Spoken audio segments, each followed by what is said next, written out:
이제 민수기 22번째 시간입니다. 오늘 말씀은 민수기 13장 1절부터 24절 말씀입니다. 1절부터 3절 말씀을 합독하고 민수기 13장 1절부터 24절 말씀을 보도록 하겠습니다. 그러면 오늘 합독할 민수기 13장 1절부터 3절 말씀을 합독하도록 하겠습니다. 여호와께서 모세에게 말씀하여 이르시되 사람을 보내어 내가 이스라엘 자손에게 주는 가나안 땅을 정탐하게 하되 그들의 조상의 가문 각 지파 중에서 지휘관 된 자 한 사람씩 보내라. 모세가 여호와의 명령을 따라 바란 광야에서 그들을 보냈으니 그들은 다 이스라엘 자손의 수령된 사람이라. 아멘. 우리가 보통 여기를 가데스 바네아라고 알고 있는데 여기서 지금 바란 광야에서 보냈다고 그러죠. 그래서 바란 광야 안에 가데스 바네아가 있다라고 우리가 어제 말했던 것처럼 보시면 되고요. 오늘 볼 게 뭐냐면 여호와 하나님의 말씀을 따라 각 지파 중에서 지휘관 된 한 사람씩을 뽑아서 가나안 땅을 정탐하게 되는 내용입니다. 그 정탐꾼으로 가게 되는 명단들이 나오고요. 그들이 정탐을 하라는 내용과 뭐 어떤 방법과 그런 했던 부분에 대해서 조금 나누고 있습니다. 상당히 이 13장이 중요하다고 보시면 됩니다. 그래서 이 13장 1절부터 14장 45절의 내용은 민수기를 보는데 너무나 중요한 부분이라고 생각이 됩니다. 이 부분에는 가나안 여정의 분기점을 이루는 가데스 바네아 사건이라고 발생한 그 사건이 기록되어 있습니다.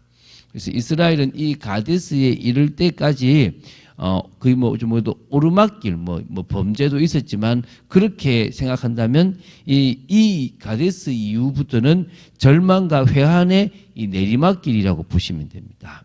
그래서 12명의 정탐꾼을 파송한 사건 이후 진행된 계속되는 이 불행한 이 결과, 다시 말하면 9세대의 가나안 사람들이 입국이 금지되고 광야에서 다 죽게 되고 40년 뒤로 보류된 가나안 입국, 이런 모든 것들이 지금 다 사실은 이 불신앙과 불평이 하나님의 백성에게 얼마나 치명적인가를 지금 보여주고 있거든요. 한마디로 우리가 무조건 믿음의 고백을 하라는 건 아니에요. 근데 여러분 중심에 뭐가 있는지 봐야 돼요. 제가 어떨 때는 화가 날 때가 있는데 그 밑바닥에 시기가 있고 내 자존심이 상할 때가 있어요. 근데 제가 그 얘기 하겠습니까? 그 얘기 안 하잖아요. 그건 다른 얘기 하죠. 명분적인 이야기를 하죠. 근데 하나님은 뭘 보십니까? 내 밑에 이걸 봐요. 그래서 우리가 두려운 거예요. 내 밑바닥에 있는 숨은 동기, 내 시기, 내 불신앙, 내 악한 생각들을 보신다니까요. 그래서 어떤 의미에서 이걸 솔직히 주님 앞에 내려놓고 고백하고 정말 주님 앞에 회개하는 게 사실 더 낫고요. 오히려 함부로 우리가 어제 봤던 미리암이나 오히려 여기 지금 이 가데스 바네아에서 불신앙하는 많은 사람들의 그 모습들이 말이 되는 것처럼 보이지만 사실은 안 된다는 것을 우리는 이해해야 됩니다. 그리고 우리의 삶에도 우리도 모르게 그런 일들을 합리화하고 있다는 것들을 기억하시고 그걸 버리시기 바랍니다. 자, 우리 좀 보면서 이야기하겠습니다. 사실 참 안타까운 내용이 아닐 수 없습니다. 우리가 이런 실수를 하지 말아야 될 것인데요. 이성적인 눈이 분명히 필요하지만 영적인 눈이 정말 중요함을 우리는 보게 됩니다. 자, 우리 첫 번째로 생각할게요. 이 가나안 땅을 탐지해야 된다는 것은 이스라엘 백성들이 먼저 하나님 앞에, 그러니까 모세에게 꺼낸 이야기라고 보이면 됩니다. 오늘 여호와께서 지시하지 않았습니까? 예, 그렇게 보이지만 사실 신명기 1장 22절에 보면 그렇게 나옵니다. 이제 백성들이 모세에게 와서 우리가 우리 앞에 먼저 사람을 보내리라고 얘기를 했다는 거예요. 먼저 보내봐야 될 거 아니냐? 어떻게 들어가냐라고 얘기한 거예요. 쉽게 말하면 이게 불신앙이에요. 하나님의 말씀에 들어가라면 그냥 들어가면 돼. 근데 뭘 하고 싶은 거죠? 들어갈 땅인지 아닌지를 뭐 하고 싶은 겁니까? 확인하고 싶은 거예요. 이게 우리 인간의 모습일 때가 많다니까요. 우리 눈으로 그려져야 되고 우리 손에 잡혀져야 된다고 생각을 많이 한다니까요. 이런 실수들을 하게 되는 거예요. 어떤 의미에서는 하나님은 끝까지 책임지고 인도하시고 가나안에 들어가게 하실 하나님인데 그 말씀보다는 자기들의 생각과 자기들이 할 수 있는지를 계산해 보려고 하고 있다니까요. 자, 이 가나안 정탐에 쓰임받은 사람은 한 지파에서 한 사람씩 지휘관 중에 지명되었습니다. 그래서 각 지파를 대표하는 사람들이었기 때문에 영향력도 있었고 어느 정도 인정되는 사람들이었습니다. 그런데 이 10명이나 결과적으로는 불신앙을 하게 되었습니다. 나중에 나오죠. 오늘은 안 보는데요. 그 정도로 하나님을 향한 믿음이 없었다고 보시면 돼요. 하나님의 말씀보다 자신들의 눈으로 보는 것을 더 믿었다고 봅니다. 여기에 여호수아와 갈렙은 달랐다는 거죠. 이성적인 눈이 분명히 있었습니다. 그러나 믿음의 눈도 있었다는 것입니다. 하나님의 능력의 말씀을 더 의지하였다고 보시면 됩니다. 우리가 이런 눈을 가지고 있으면 돼요. 무조건 하나님이 하시면 된다라는 맹목적인 게 아니라 말씀에 근거하여 나가면 돼요.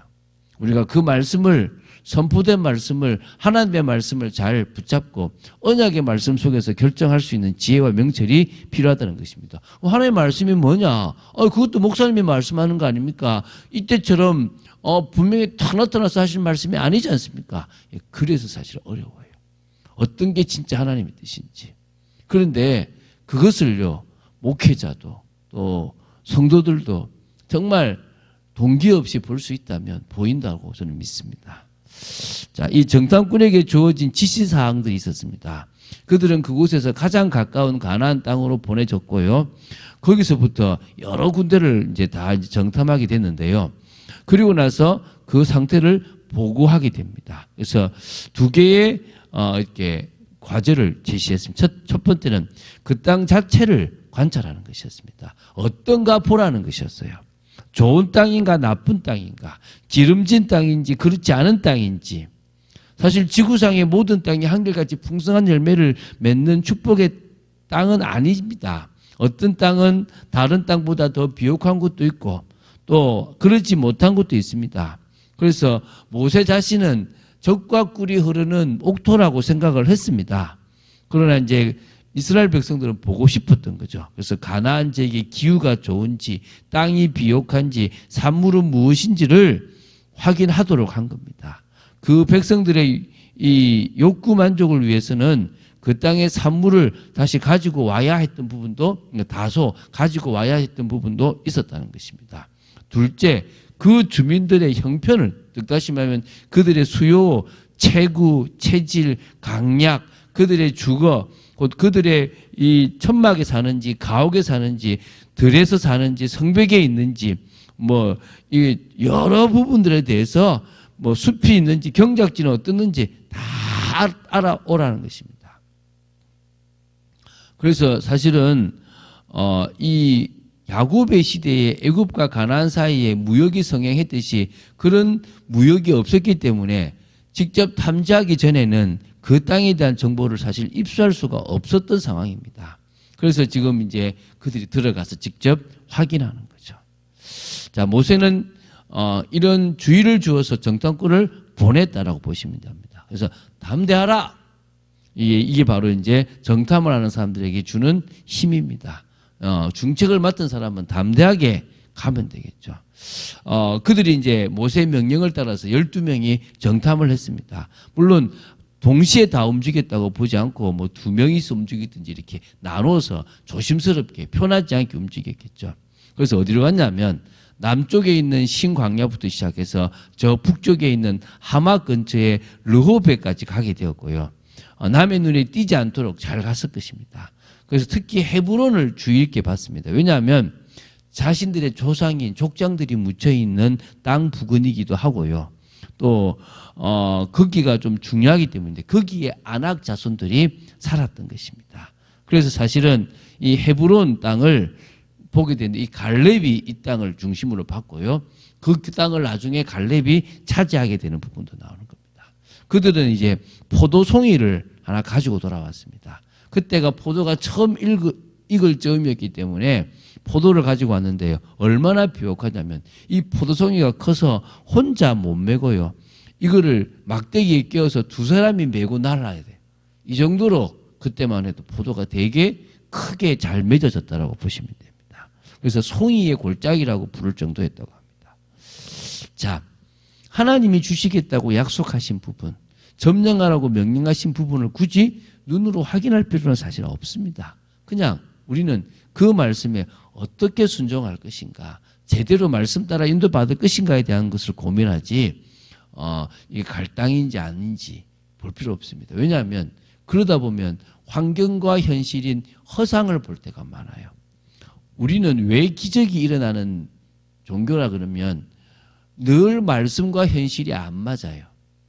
그럴 때가 대부분이라는 겁니다. 말씀과 현실이 맞을 때보다는 맞지 않을 때가 더 많다는 거예요.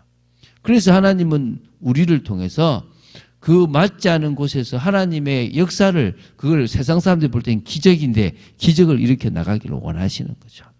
그런 의미에서 우리는 여호수아와 갈렙과 같은 믿음이 필요한 겁니다. 지금 믿음과 삶이잖아요. 우리가 구분할 것을 다 하고 하나님 원하시는 믿음을 가지는데 그 믿음의 삶의 영역으로, 믿음이 삶의 영역으로 이제 드러난다면 달라지는 거죠. 하나님을 믿지만 하나님을 믿지 못하는 부분들이 사실은 있다는 거예요. 내가 뭘 못 맡기고 있고 내가 뭘 못 드리고 있는지를 생각해 봐야 돼요. 그래서 하나님은 우리가 구별된 삶, 전적으로 하나님을 신뢰하고 육신적인 것에 빠지지 않고 오히려 정말 하나님의 뜻을 이루는 삶을 원하시는 것입니다. 그래서 헷갈릴 것들이 사실 꽤 있습니다. 그래서 우리가 맡긴다는 것이 뭔지, 기다린다는 게 뭔지 이런 것들을 우리는 잘 이해하고 나아가야 되고요. 진짜 우리가 가장 정상적이고 정말 세상 사람들뿐만 아니라 하나님의 인정을 받을 수 있는 믿음으로 살아가야 됩니다. 그 믿음의 삶이 평안함을, 그 믿음의 삶이 하나님의 역사를, 그 믿음의 삶이 하나님께 영광 돌림으로 말미암아 정말 세상을 이기는 승리가 될 줄로 믿습니다.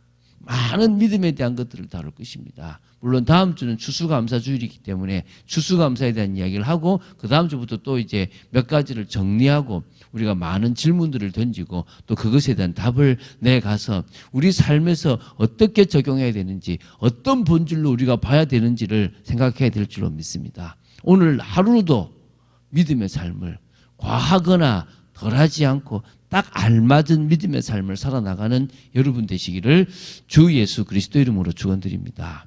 주는 그리스도시요 살아계신 하나님의 아들이심을 고백합니다. 오늘 말씀 따라 하나님의 능력을 따라 저희들이 인도받을 수 있도록 지켜주심을 감사합니다. 흔들리지 않게 하시고 믿음의 걸음을 사실적으로 걸어나가는 저희들 되도록 지켜주시옵소서. 주 예수 그리스도 이름으로 기도드립니다. 아멘.